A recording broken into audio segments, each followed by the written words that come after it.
আসসালামু আলাইকুম। আজ আপনাদের সামনে নিয়ে হাজির হয়েছি পৃথিবীর সবথেকে সহজ এবং মন প্রাণ কলিজা ঠান্ডা করার মতো একটি শরবতের রেসিপি।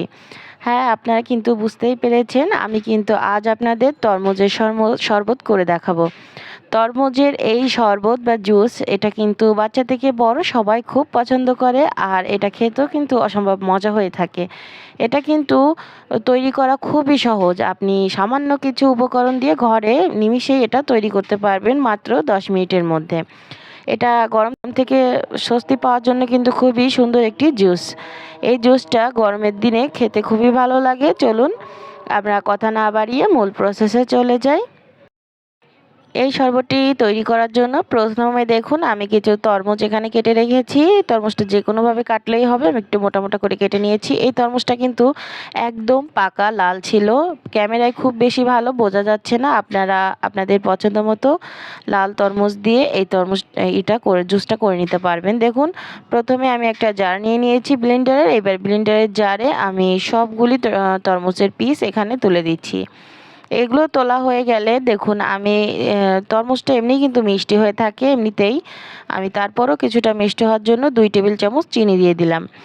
আর আপনার এই শরবতটার টেস্ট বাড়ানোর জন্য আমি এখানে 1 চামচ বিট লবণ দিয়ে দিলাম।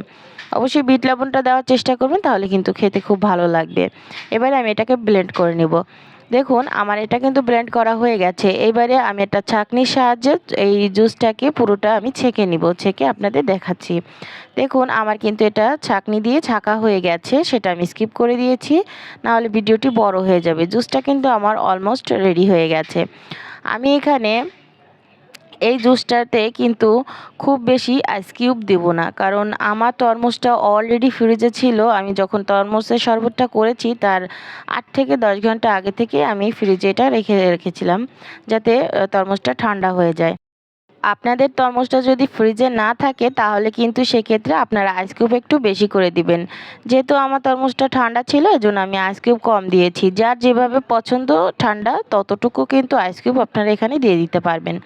দেখুন এবার উপর থেকে এই যে ফেনাগুলি হয়েছে, এই ফেনাগুলি কিন্তু আমি উপর থেকে ফেলে দিচ্ছি। ফেনাগুলি খাওয়ার প্রয়োজন নেই, এগুলি ফেলে দিলেই কিন্তু দেখতেও সুন্দর লাগবে। দেখুন দেখতে কতটা মাশাআল্লাহ সুন্দর লাগছে। এইভাবে কিন্তু ঝটপট আপনারা এই তরমুজের শরবতটা করে নিতে পারেন। বাচ্চা থেকে বয়স্ক সবাই কিন্তু গরমের দিনে শরবত খুবই পছন্দ করে, এবং ক্লান্তি দূর করতে কিন্তু শরবত অনেকাংশে আমাদের সাহায্য করে। গরমের থেকে বাইরে থেকে এসে কিন্তু আমরা যদি এইরকম একটা শরবত পাই তাহলে কিন্তু খেতে খুবই ভালো লাগে। মন প্রাণ কলিজা পুরোটাই ঠান্ডা হয়ে যায়। অবশ্য এখন ইফতারের সময়তেও কিন্তু আপনারা এটা তৈরি করে খেতে পারবেন। দেখুন সারাদিন রোজা থাকার পরে এইরকম একটা কলিজা ঠান্ডা করা শরবত যদি আপনারা পান তাহলে কিন্তু আপনাদের মনটা একদম খুশি হয়ে যাবে। আর সারা দিনের ক্লান্তিও কিন্তু আপনার নিমিষেই দূর হয়ে যাবে। আসলে গরমের দিনে শরবতটা কিন্তু আমাদের মন প্রাণ জুড়েই থাকে, এবং খুবই ভালো লাগে এরকম একটা ঠান্ডা ঠান্ডা শরবত খেতে।